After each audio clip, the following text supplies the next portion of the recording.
Bonjour à tous, aujourd'hui je vais vous raconter l'histoire de la planète des doudous perdus. Nino était un petit garçon comme les autres, avec une imagination débordante et un lit rempli de peluches. Chaque soir, il arrangeait ses doudous autour de lui, Léo le lion, courageux protecteur, Bambou l'éléphant, toujours de bons conseils, et Plouf la pieuvre, la plus chatouilleuse. Mais malgré cette ronde de tendresse, Nino avait un petit secret, il avait peur du noir. Il imaginait des ombres qui bougeaient, des bruits étranges, des monstres qu'on ne voit jamais. Alors il serrait très fort Pompon, son doudou préféré, un petit lapin en velours gris. Une nuit, alors que la pluie tapotait doucement la fenêtre, quelque chose d'incroyable arriva. Pompon se mit à briller, légèrement, comme une étoile. Puis un cercle de lumière enveloppa le lit de Nino. Avant même qu'il puisse dire « Quoi ?»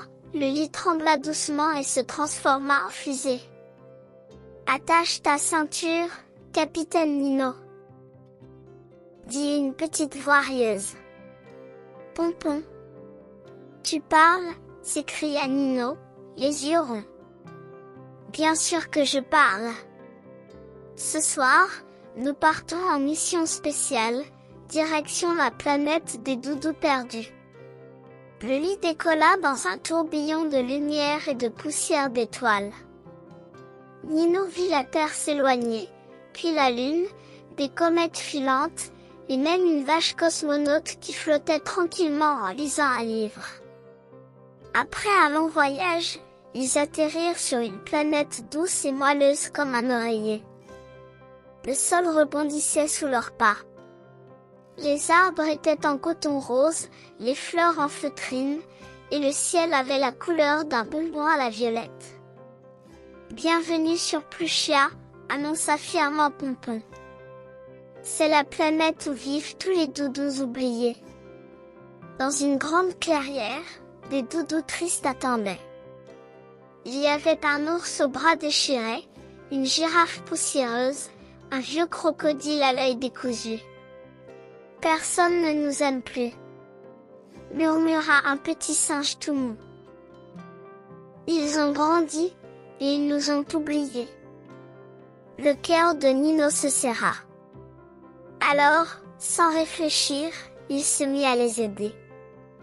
Il recousit les bras, secoua la poussière, fit des câlins à chacun. Il inventa des jeux de rôle, raconta des histoires, et organisa une grande fête des câlins, avec de la musique et des biscuits en mousse sucrée. Les doudous oubliés se mirent à rire, à danser, à briller de nouveau. « Grâce à toi, nous avons retrouvé notre joie », dirent-ils en chœur.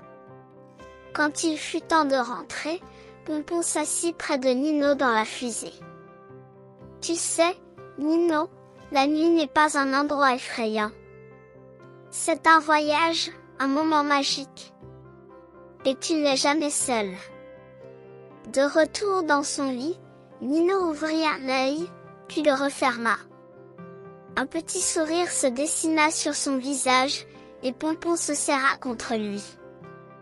Depuis ce soir-là, Nino n'a plus jamais eu peur du noir. Car chaque nuit, en fermant les yeux, il sait que la fusée peut repartir vers de nouvelles aventures. Fin. Si cette histoire t'a plu, mets-moi un petit pouce pour m'encourager.